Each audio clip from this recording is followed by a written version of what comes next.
Dorothy had always believed that a woman's worth was measured in the warmth of her home. For 43 years, she had kept that home like a sanctuary. The curtains were always pressed.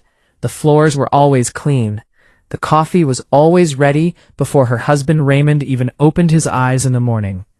She had built her entire life around the rhythm of another person's heartbeat. And then one cold Tuesday in November, that heartbeat stopped. The doctors called it a massive cardiac event. Dorothy called it the moment the floor disappeared beneath her feet. She was 67 years old, standing in a hospital corridor under fluorescent lights that buzzed like angry insects, holding a plastic bag that contained Raymond's watch, his wallet, and his reading glasses, and she remembers thinking, strange as it sounds, not about grief, not yet. She thought, how do I pay the electric bill? Because Raymond had always handled the bills. Raymond had always handled everything. And now Raymond was gone. And Dorothy was alone in a hospital hallway in Baton Rouge, Louisiana, holding a plastic bag and realizing that she had absolutely no idea what came next. Now, before we go any further, if you are new here, welcome. Hit that subscribe button right now, because every single week we bring you real stories about real people whose lives will absolutely stop you in your tracks. Stories that will make you cry, make you cheer, and remind you that ordinary people are capable of the most extraordinary things. We are so glad you found us. And to everyone watching, we want to hear from you. Drop a comment down below and tell us, where in the world are you watching this story from? Whether you are in Texas or Toronto, in London or Lagos, in the Philippines, or right here in the American South. Tell us your city, tell us your country. We love knowing that these stories are reaching hearts all around the globe. Now, back to Dorothy. The weeks after Raymond's funeral were the kind of quiet that sits on your chest like a stone. Their daughter, Melissa, flew in from Denver and stayed for 10 days, cooking casseroles and organizing paperwork and crying in the bathroom when she thought Dorothy couldn't hear. Their son, Grant, drove up from Houston and fixed the leaky faucet Raymond had been meaning to get to for 2 years, and then stood in the kitchen, looking helpless in the way that grown men do when they don't know how to hold their mother's pain. And then they left. They had jobs. They had children of their own. They had lives that kept moving forward, even when Dorothy's felt frozen in place. She was alone.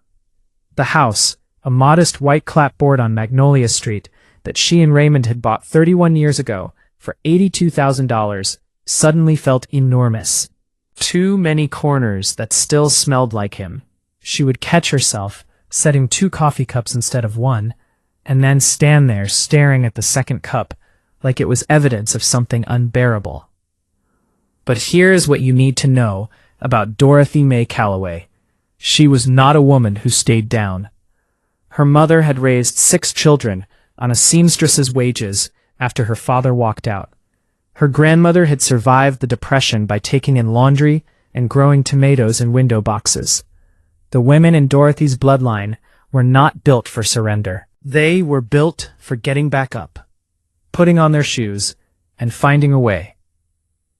So when the bank statement arrived in December, the first one Dorothy had ever actually read in 43 years of marriage, and she saw that the savings account held $11,000, that Raymond's small pension would not cover the mortgage and the utilities both, and that her own Social Security check wouldn't begin for another 8 months, Dorothy did not cry. She sat at the kitchen table, spread out all the papers, put on her reading glasses, and made a list. The list had one item on it: get a job. Now, you might think that finding a job at 67 in a small southern city, with no recent work history and a resume that ended in 1987, would be humiliating, and you would not be entirely wrong. Dorothy applied to 8 places in the first 2 weeks: a grocery store, a pharmacy, a fabric shop she had loved for years, a doctor's office as a receptionist. One by one, the rejections came. Some were polite, some didn't bother to call at all. But the 9th application was different. Magnolia Regional Hospital's laundry and linen department was looking for a night shift worker. The hours were 10 p.m. to 6 a.m. The pay was modest, the work was physical, and they called Dorothy back within 48 hours. She almost said no, the night shift. She had never in her life worked through the night. She thought about the dark walk to the bus stop. She thought about her aching knees. She thought about what the neighbors might say, because yes, on Magnolia Street people talked. They always had. But then she looked at that bag statement again. She said yes. Her first night, she arrived 15 minutes early in a pair of sturdy shoes she'd bought at Walmart, and a uniform that was 2 sizes too large. She learned the machines, learned the sorting system, learned the names of her coworkers, most of them young enough to be her grandchildren. She folded linens until her shoulders ached and her feet throbbed, and the clock on the wall moved with the special cruelty it reserves for the hours between 2 and 5 in the morning. And at 6 a.m., when her shift ended and she stepped out into the pale gray Louisiana dawn, she felt something she had not expected to feel. Proud. It was the first morning in 3 months that she had woken up, or rather ended her night, feeling like herself, like someone with a purpose, like someone who was, against all odds, going to be okay. That was the morning she met the driver. His name was Everett. Everett James. He drove the Route 9 night bus, the line that connected the hospital district to the residential neighborhoods on the east side of the city, running its last outbound loop at 6:15 every morning for the nurses and the orderlies and the custodial workers and the kitchen staff who kept the hospital alive while the rest of the city slept. He was a quiet man, mid-50s, Dorothy guessed. Dark brown skin, silver at his temples, hands that looked like they had done hard work for a long time. He wore the same navy jacket every morning and kept the radio on low. Always gospel, always something soft and steady. Dorothy sat in the 3rd row on the right, every single morning, and she always brought him tea. It started almost by accident. The first morning, Dorothy rode the Route 9 bus home. She had packed herself a thermos of chamomile tea, because she knew the hospital's break room coffee would keep her wired and restless when she finally got to bed. She had poured herself a cup at the back of the bus, and somewhere between the hospital stop and the intersection at Claiborne Avenue, Everett had sneezed 3 times in rapid succession, and Dorothy, because 43 years of marriage had conditioned her to respond to human suffering in any form, had immediately said, "Honey, do you want some tea? I have plenty." Everett had looked at her in the rearview mirror with an expression she would later describe to her daughter Melissa as the look of a man who hasn't been offered anything warm in a very long time. He said, "Ma'am, I wouldn't want to trouble you." She said, "It's chamomile. It's already poured, and you just sneezed loud enough to rattle the windows." He laughed. She handed the cup forward. He took it, and just like that, without either of them deciding anything, a ritual was born. Every morning after that, Dorothy packed 2 cups worth of tea in her thermos, sometimes peppermint, sometimes a honey and ginger blend she had been making since her own children were small and prone to winter colds. She would board the bus at 6:15, settle into the 3rd row on the right, and by the time Everett pulled away from the curb, she would have a cup ready to pass forward. Everett always said the same thing. "You didn't have to do that, Mrs. Dorothy." Dorothy always said the same thing back. "I know I didn't." They didn't talk much at first. Dorothy was tired in the deep cellular way that only night shift workers truly understand. The kind of tired that lives behind your eyes and in the hinges of your jaw. Everett was focused on the road, on the quiet rhythm of the early morning route, on the handful of passengers who boarded and departed in sleepy silence. But as the weeks passed, and the mornings stacked up and the tea became as reliable as the sunrise, they began to talk. She learned that Everett had driven the Route 9 bus for 11 years, that he had a daughter in Shreveport who was studying to be a physical therapist, that he had been widowed himself 6 years ago, a detail he mentioned once, quietly, looking straight ahead at the road, and then did not revisit, that he read history books on his breaks, and that his current obsession was the Reconstruction era, and that he had opinions about it, strong ones, that he would share if she asked. She asked. And suddenly the 22-minute ride from the hospital to Magnolia Street was not nearly long enough. Dorothy learned other things too, smaller things, the kind you only notice when you pay attention to a person over a long stretch of time. She noticed that Everett arrived at the hospital stop 3 minutes early every single morning, without exception. She noticed that he always waited. An extra beat, just a breath longer than required, at stops where elderly passengers were still making their way down the sidewalk, giving them time to board without having to rush.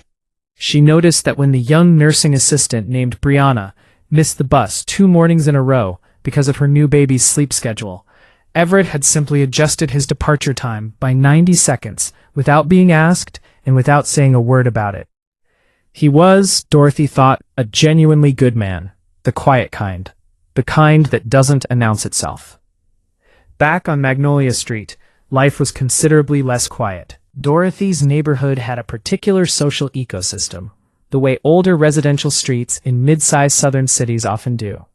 There was a core group of women, neighbors who had lived on the block for decades, who knew everyone's business, who organized the block association meetings and the Christmas decoration committee and the informal but very real hierarchy of who mattered and who didn't.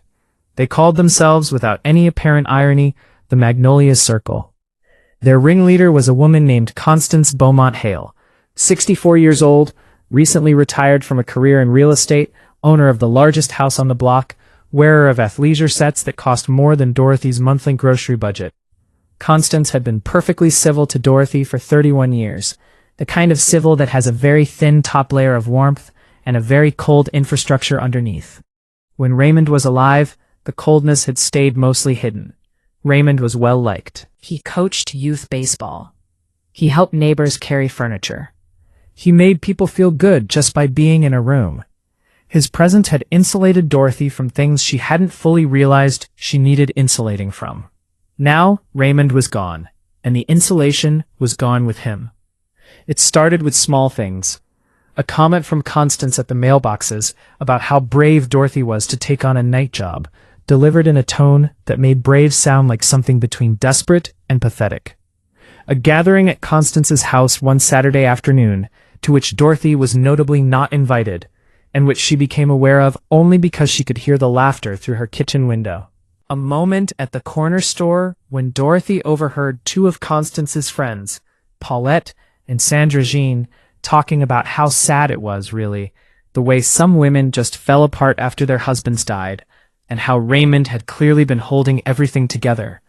Dorothy had stood in the cereal aisle, holding a box of oatmeal, and she had felt the heat rise in her face, and she had taken a very slow, very deliberate breath, and she had put the oatmeal in her basket, and she had walked to the register, and she had paid, and she had walked home, and she had not cried until she was inside with the door closed behind her.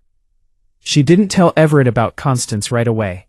She was private about her pain, the way women of her generation often are, trained since girlhood to carry their wounds quietly, to maintain composure. But somewhere around the 8th week, on a foggy Thursday morning when the tea was ginger honey and Everett had just finished telling her about a chapter he'd read on Harriet Tubman's later years, Dorothy said, almost to herself, "There are people on my street who are waiting for me to fail."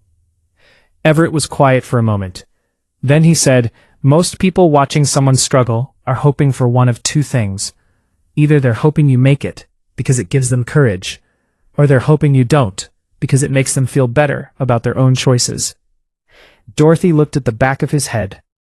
"Which kind are these?" He didn't hesitate. "Sounds like the second kind." "That's what I thought," Dorothy said.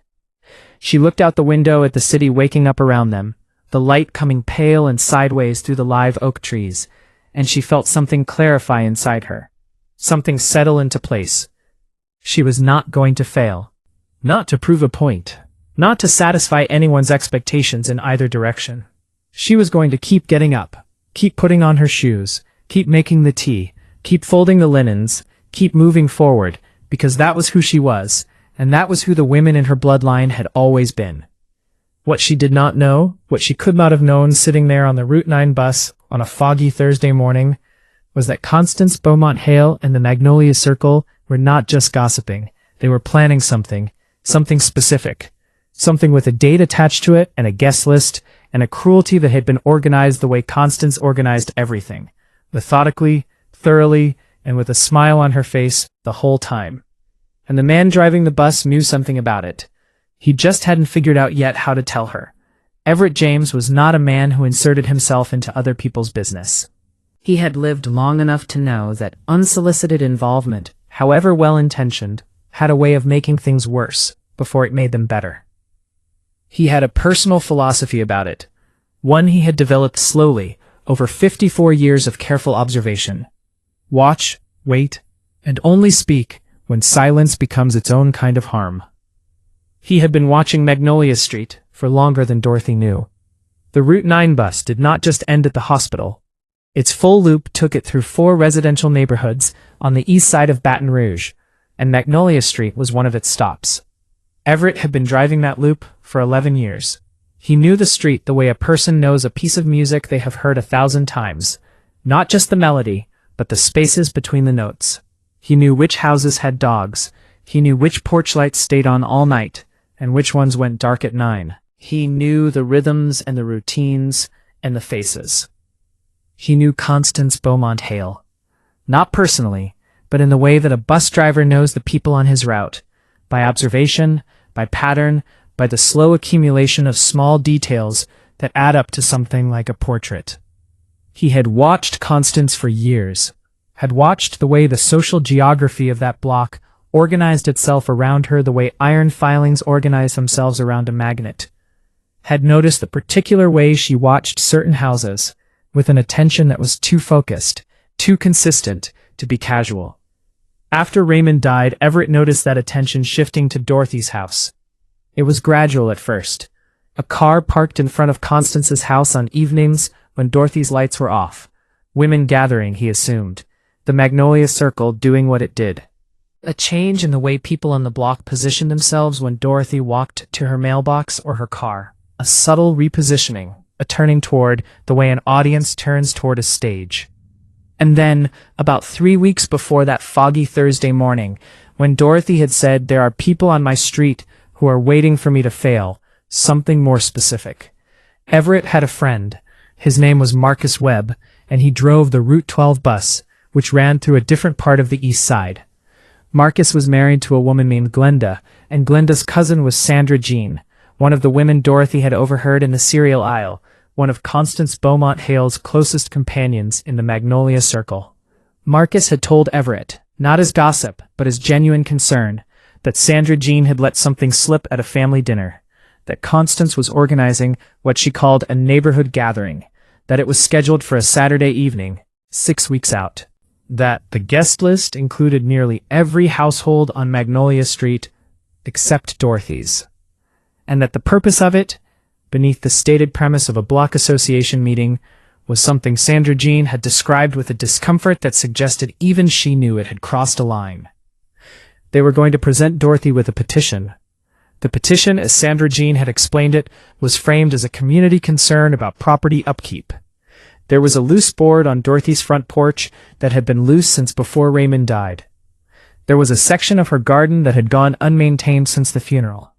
There were, according to Constance, standards to uphold, and Raymond had always been the one to uphold them, and now that he was gone, well, someone had to say something. It was for the good of the neighborhood. But that wasn't the real point. Marcus had said it plainly. Everett, the woman is going to walk into her own neighborhood gathering and find out she's the reason for it, in front of everybody. Constance wants to humiliate her, wants to show the whole block that Dorothy Calloway can't manage on her own. Everett had sat with that information for 3 weeks. He had turned it over in his mind on every loop of the Route 9 run. He had weighed it against his personal philosophy about not inserting himself. He had asked himself whether it was his place, whether Dorothy would even want to know, whether knowing would help her or simply add a new weight to the ones she was already carrying. And then one morning she had passed him his tea, peppermint that day because she had noticed he seemed congested, and she had said, almost to herself, "There are people on my street who are waiting for me to fail." And he had known, with a certainty that settled in his chest like something solid, that silence had become its own kind of harm. He just needed the right moment. The right moment came on a Wednesday, exactly 4 days before the Saturday gathering Constance had been planning. It was raining, a soft, persistent Louisiana rain that turned the streetlights into smears of gold on the wet pavement. The Route 9 bus was nearly empty. Just Dorothy in the third row, a young hospital orderly named Terrence, who always fell asleep before the second stop, and an elderly man named Mr. Fontenot, who rode the bus to the end of the line every morning, simply because, as he had told Everett once, he liked the company. Dorothy had brought him tea, lemon and ginger, which she had started making specifically for rainy mornings, because she said something about the cold and the wet made the ginger more necessary. She had passed the cup forward, settled back into her seat, and was looking out the rain-streaked window when Everett made a decision. He passed the Magnolia Street stop. Not by much, not dramatically, just kept going, smooth and steady as if it were intentional, which of course it was. Dorothy noticed within about 15 seconds. She leaned forward slightly and said, "Everett, honey, you just passed my stop." "I know," he said. "I need to show you something. I'll bring you back around." She was quiet for a moment. Then, "Is everything all right?" "It will be," he said, "but I need to tell you something first, and I needed to be sure I had enough time to say it right." In all the mornings they had ridden together, in all the conversations about history and family and grief and survival, Dorothy had never heard Everett's voice carry exactly this weight. It was not alarming. It was not urgent in the way of emergencies. It was the weight of something considered, something that had been held carefully for a long time and was now being set down with equal care. She straightened in her seat. She folded her hands in her lap. She listened. He told her about Marcus, about Glenda, about Sandra Jean and the dinner conversation. He told her about the petition and the Saturday gathering, and Constance Beaumont Hale's very organized, very deliberate plan to stand Dorothy up in front of the entire neighborhood and demonstrate publicly and conclusively that a widow of 67 could not maintain the standards that her husband had maintained, and therefore could not maintain her place in the social order of Magnolia Street. He told her all of it, calmly, carefully, the way he did everything. When he finished, the bus was stopped at a red light 3 blocks past her street. The rain tapped quietly against the roof.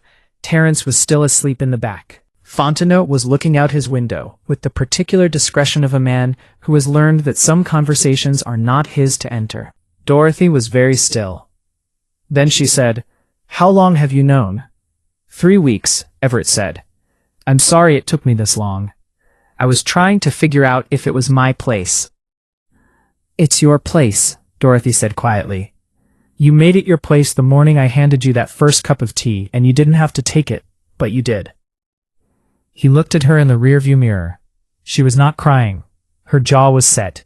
Her eyes were clear and very focused, the way eyes get when a person is not falling apart, but is instead, very rapidly, making a plan. "You said tomorrow you'd show me why," Dorothy said, though he hadn't quite used those words. She was already reframing it, already moving forward. "So, tomorrow, what exactly are we going to do about Constance Beaumont Hale?" Everett allowed himself the smallest smile. "Well," he said, putting the bus in gear and beginning to turn back toward Magnolia Street, "I've been thinking about that too." The next morning, Thursday, Everett was waiting at the hospital stop, 3 minutes early as always. But this morning was different. This morning he had made a call before his shift. Actually, he had made several calls. Because Everett James, quiet as he was, had spent 11 years driving the same loop through the same neighborhoods. And in 11 years a man accumulates something more valuable than most people realize. He accumulates relationships. Small ones, steady ones, the kind built on consistency and reliability, and the simple dignity of showing up the same way every single day. He had called Marcus first. Marcus had called Glenda. Glenda, it turned out, had been deeply uncomfortable with Sandra Jean's involvement in the whole affair from the beginning, and had been waiting for an opportunity to do something useful about it. Glenda made her own calls. By the time Dorothy boarded the Route 9 bus at 6:15 on Thursday morning, thermos in hand, a quiet and careful network of people had already been set in motion. Dorothy handed Everett his tea, chamomile, which she brought on mornings when she sensed that steadiness was what was needed. And she sat in the 3rd row, and she said, "Tell me everything." He told her the plan in the same calm, methodical way he did everything. She listened without interrupting, which was something he had come to appreciate about her. She did not ask unnecessary questions. She did not catastrophize. She simply absorbed the information and then asked the 2 or 3 precise questions that got to the center of what mattered. When he finished, She was quiet for a long moment. Then she said, "You did all of this before 6 in the morning." "Couldn't sleep," he said. She laughed. It was the kind of laugh that comes from a place slightly deeper than humor. The kind that means I see you, and I am grateful, and I don't quite have words for it, so this will have to do. Saturday came the way important days always do, feeling simultaneously inevitable and somehow surprising. The gathering was scheduled for 4 in the afternoon at Constance Beaumont Hale's house. The invitation, delivered to every household on Magnolia Street except Dorothy's, described it as a block association meeting with light refreshments. Constance had set up her living room with folding chairs arranged in careful rows. She had made her famous lemon pound cake. She had printed the petition on cream-colored paper with a tasteful header. She had, in other words, prepared thoroughly for the business of dismantling a woman's dignity. What she had not prepared for was Dorothy walking through her front door at 3:58 in the afternoon. Not alone. Dorothy came with Glenda Webb, who was known and well-liked on 3 different streets on the east side of Baton Rouge. She came with 2 of her co-workers from the hospital night shift, a woman named Bertrice, who was 61 and had the bearing of someone who has never once in her life been intimidated by a folding chair arrangement, and a younger woman named Kezia, who had grown up 4 blocks from Magnolia Street and still had family there. She came with Mr. Fontenot, who it turned out had lived on the parallel street for 40 years and knew every single person in that room and was regarded by all of them with the particular respect reserved for the longest-standing elders. And she came with Sandra Jean, who had apparently decided somewhere between Glenda's phone call and Saturday afternoon that participating in the humiliation of a 67-year-old widow was not something she was willing to have on her conscience. Sandra Jean, who had told Constance on Friday evening that she would be attending the gathering, but had not mentioned in what capacity. Constance stood at the entrance to her own living room and watched Dorothy Calloway walk in, and she did something that everyone present would later remark upon. She went completely still. Not the stillness of composure, the stillness of a person whose entire plan has just rearranged itself around them, and who has not yet determined what to do about it. Dorothy looked around the room. She recognized every face. Some of them looked away. Some of them held her gaze with expressions that ranged from discomfort to something that might, in the right light, be called shame. She had known these people for 31 years. She had brought casseroles to their sick relatives. She had watched their children grow up. She had waved from her porch and chatted at the mailbox and existed alongside them in the ordinary, unremarkable intimacy of neighborhood life. She walked to the center of the room and she stood there and she spoke. She did not yell. She did not accuse. She did not produce a counter-petition or a legal document or any kind of theatrical rebuttal. She simply told the truth, in the direct, unhurried way of a woman who has stopped worrying about how she is perceived and started caring only about what is real. She said, "I know why this meeting was called. I know about the petition, and I want you all to know that I am not here to fight anyone, because I don't have the energy for it, and frankly, I don't have the interest.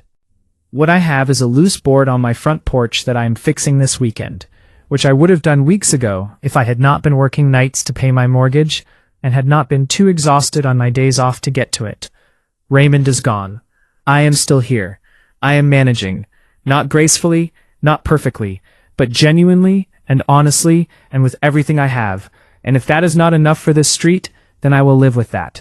But I will not stand quietly while my integrity is questioned by people who have never once had to figure out how to survive on their own." The room was very quiet. Mr. Fontenot said, from his chair near the window, "Hear, hear." He said it softly, but it landed like something much larger. Constance Beaumont Hale looked at the cream-colored petition in her hand. She set it face down on the refreshment table next to the lemon pound cake. She did not pick it up again. What happened in the weeks that followed was not dramatic. Real change rarely is. It happened in small increments, the way most true things happen. A neighbor named Howard from 3 houses down came by one Saturday morning with a toolbox and fixed the loose porch board without being asked, and refused payment and just said Raymond was a good man, and left it at that. Bertrice from the night shift started texting Dorothy on slow evenings, just to check in. Kezia brought her mother by one Sunday afternoon, and the mother turned out to be someone Dorothy had known peripherally for years, and had never had the occasion to actually talk to. And they sat on Dorothy's porch for 2 hours, and discovered they had more in common than either of them expected. Sandra Jean came by herself, on a Tuesday. She brought a plant, a small potted rosemary bush, and she stood on Dorothy's porch, and she said, "I should have said something sooner." Dorothy looked at her for a long moment, and then held the door open and said, "Come inside, I'll put the kettle on." And Everett, every morning, without fail, the Route 9 bus arrived at the hospital stop at 6:15. Every morning, Dorothy settled into the third row on the right. Every morning, she passed a cup of tea forward. The tea changed with the seasons. Back to peppermint as the winter deepened, then a light green tea as the days began to lengthen towards spring, then a bright citrus blend when the Louisiana heat started building again towards summer. The conversations ranged from Reconstruction-era history to Melissa's new job in Denver, to the novel Everett had started reading, to the way the live oak trees on Magnolia Street looked in the early morning light, when everything was still and gold and quiet.